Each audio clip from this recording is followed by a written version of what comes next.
This is Joseph Vallejo, the big kahuna, the grand poobah behind Vikings versus Samurai. In just a second, we're going to talk to Vince Millett about his new album. It's called An Age Undreamed Of, from his project. It's not An Age Undreamed Of, it's An Age Undreamed. Okay, there is Vince. I'm going to invite him in, and we'll see what happens. Fingers crossed.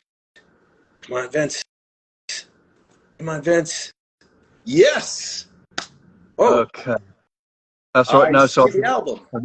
I've got to turn my camera around. That's blimey, how do I do that? Um, While you're turning your camera around, so folks, we're talking to Vince Millett of the Secret Archives of the Vatican. There you are. There's your beautiful face. How are you, my friend? I'm okay. I'm slightly tired. I've just come back from a weekend away training Brazilian jiu-jitsu, and I got back a short while ago. But other than that, I'm good. That's fantastic. How is your body? I mean, I've considered going back, and I used to do wrestling back when I was Oh, a tot.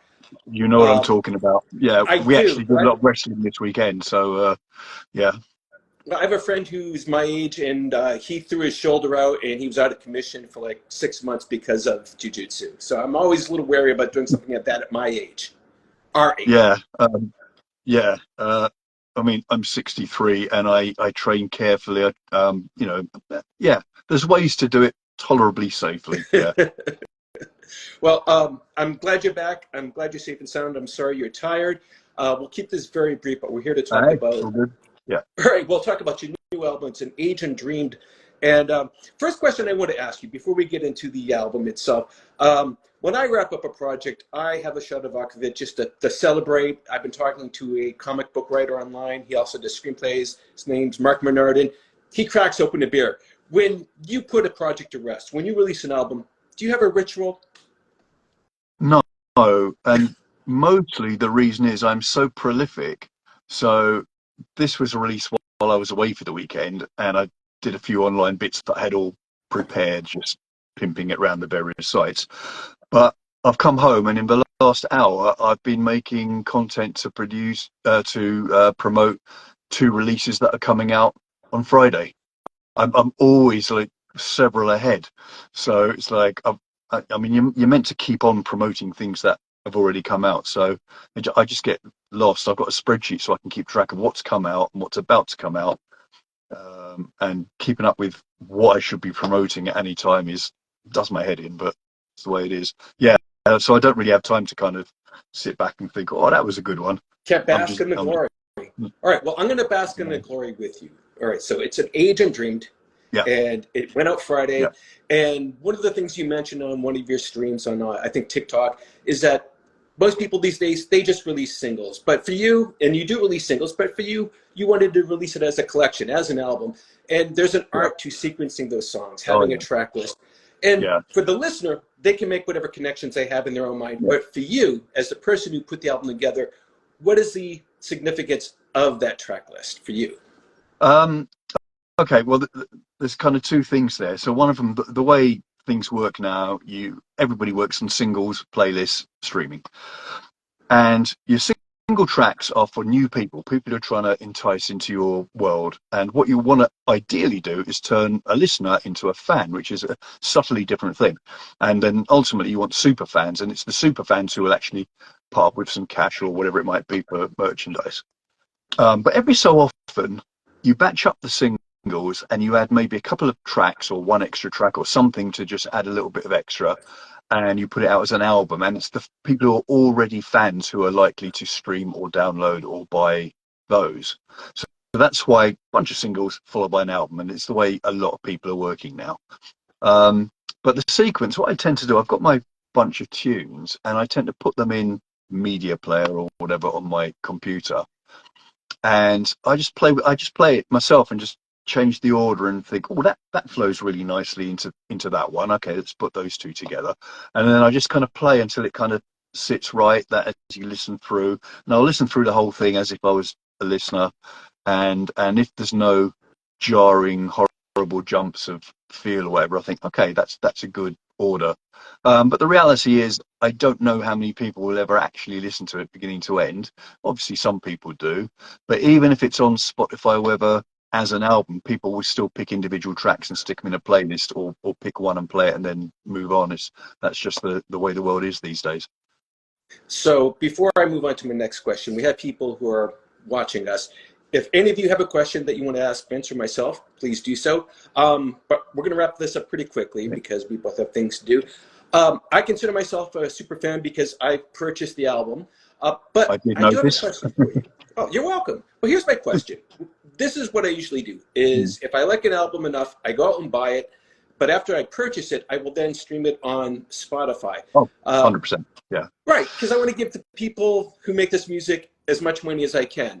Yeah. But my question for you, should I just continue to just stream it on Bandcamp, or is Spotify the way to go? Or is there some other service that, what's the best way to get you the most money? Oh, the most money is buy it from Bandcamp, download. Bandcamp doesn't pay for streams.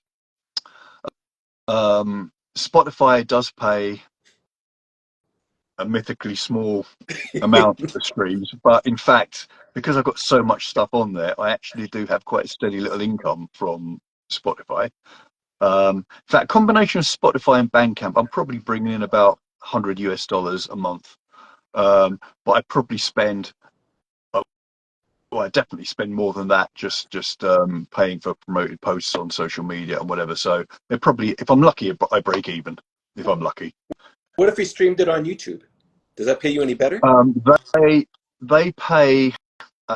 I'm told they pay more than Spotify, but for every 20,000 streams on Spotify, I'm getting one stream on YouTube. So it's like Spotify pays the least, but it's where most of the money comes from, which sounds paradoxical, but yeah, we're on all the platforms, get a tiny trickle of things from YouTube.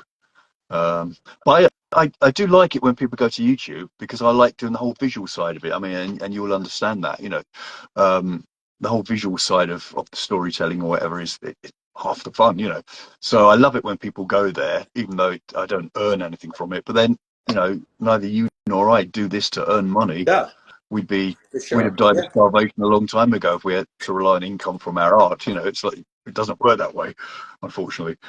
Plus on YouTube, you get the benefit of people commenting and saying how much they like your music. Yes, indeed. Yeah.